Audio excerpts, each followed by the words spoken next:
Hi everyone, this is Tisch Aitken, and this is your weekly report. It is July 9th, 2021, and there's going to be a new moon that takes place at 9:17 p.m. Eastern Daylight Time, and the new moon is at 18 degrees of the cardinal water sign of Cancer.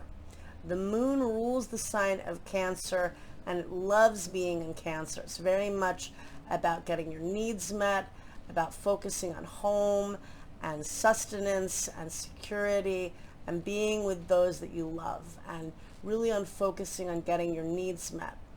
And I cast the new moon chart for Washington, D.C., and the ascendant is Aquarius rising, and it's at 1 degree of Aquarius, which speaks back to where Saturn was from March 23rd until July 1st of last year.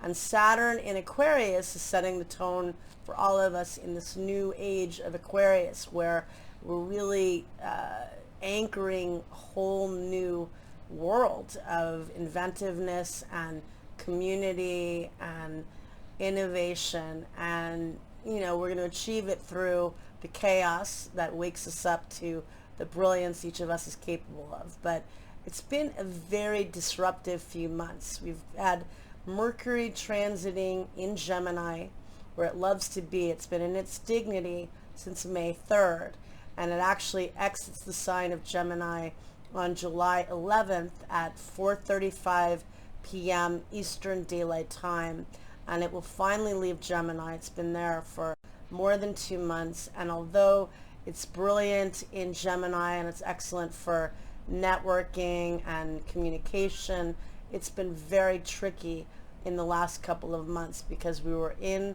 eclipse season.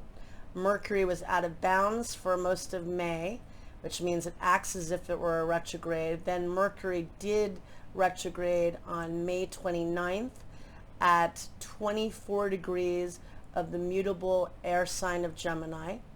And then it stationed direct on June 22nd, but that was only 2 days after Jupiter, which is the grand benefic, stationed retrograde at 2 degrees of the mutable water sign of Pisces. Very foggy and very creative energy, but all of us trying to figure out how we can expand through the magic and through our intuition. Intuition has been a very, very strong keyword, I feel, in the last couple of months, although I feel many of us have doubted our intuition, or each of us have doubted our intuition at various points, because the solar eclipse in Gemini on June 10th squared Neptune, and this can bring things to light. It can make you see things in a whole other way, and eclipses do that anyway. But you combine the fact that Mercury retrograde was only within a degree of that solar eclipse, squaring Neptune, which has hidden information. Also could be an impetus for many to start to achieve the dream. Maybe you got some insights as to how you can move ahead to really tap into your vision and your dream, but not easy, very confusing, so many different directions you could take. And Mercury retrograde in its dignity, making it more tricky and confusing. And Mercury squared Neptune 3 times, which also can be very foggy, but clears the fog. So most likely you have a lot more clarity as to where you're going than you did a few months ago. But it may seem, for some, it seems very clear, and people are really I think excited, it feels, from people I've talked to, depending again on how they work with all of the Piscean energy, because Neptune stationed retrograde at the end of June.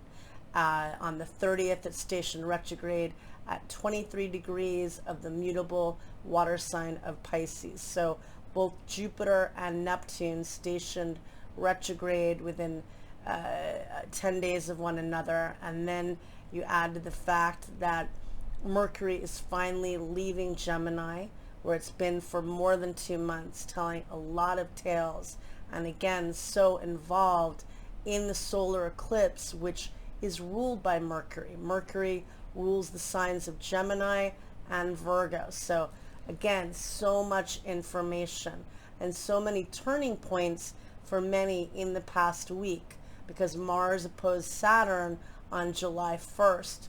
Many endings and again, turning points. So now we take this new moon that occurs again at 9:17 p.m. and really focus on what gives you security and what makes you happy, and how you can also provide love and happiness to others. In the new moon chart, the new moon falls in the house of health and work and routine and habits. The new moon is a time to set new intentions. How can you get healthier in the productivity of your work? How can you streamline your efforts to, get more accomplished? How can you find balance that you're able to enjoy time off and work out, or enjoy your rest and do other things to achieve balance in your life? Venus is at the world point at 15 degrees of the fixed fire sign of Leo. And Venus in Leo is really fun. Leo rules the heart chakra, and Venus is conjunct Mars. Very sexy and creative energy. And the two are going to meet up and be conjunct on July 13th at, let's see, I'm trying to think here, at 19 degrees of the fixed fire sign of Leo. I may be off in degree, but they are going to be conjunct, and they're only a couple degrees off right now. But in the new moon chart, Venus is at 15 degrees of the fixed fire sign of Leo, conjunct Mars. Again, really good for love and romance and passion and creativity. The conjunction falls in the house of partnerships and relationships, and opposes Saturn, which is retrograde in Aquarius. So there is that theme of I versus thou, so in that, it also shows that we have to focus on others as much as we focus on ourselves. And that's really the idea of the moon in Cancer, is home and family and security. So with this, it's Venus and Mars and Leo is very centered on self and having a good time, and it's definitely about love, but you have to be mindful of others. And that's that opposition of Saturn in Aquarius, which is about community. It's not just about ego, that's the lower form of Leo. It's not about being removed or distant, which would be the lower form of Aquarius. It's about communing in a really heart-based way, which is the higher form of Leo, and in a way that brings community together in love, which would be the higher form of Aquarius, bringing it to that vibration. So I hope that you take this time to honor all that you've been through in the last couple of months, because the eclipses were very intense. And although the eclipse ended on June 10th, it's just been so murky I feel, although Jupiter in Pisces has been very magical, it's expanded the wasteland of confusion, and for all of us feeling just a bit more lost as we reinvent. And I think that makes sense, because it's been a very difficult time. And I think letting yourself feel some of the depression and not feel guilty about it, or giving yourself permission to slow down a little bit, because on one hand, with Jupiter and Neptune both in Pisces, they're beckoning us to definitely slow down a bit, because going 24/7 doesn't make you more productive. It makes you run down. And yet, with all of the mutable energy, and with Mercury and Gemini, that's been having things at a fast pace. Certainly when Saturn and Jupiter were both in Aquarius, it was at a very rapid pace. And at the end of the month, Jupiter will re-enter Aquarius on July 28th, where it will remain until December 29th. So we have Jupiter in Pisces until the end of the month, and Jupiter rules the sign of Pisces in ancient astrology. So it's in its dignity very creative and really about trusting your intuition and going with the flow. Mercury will leave the sign of Gemini on July 11th at 4:35 p.m. and it will be in the cardinal water sign of Cancer until July 27th, focusing on your security and your needs.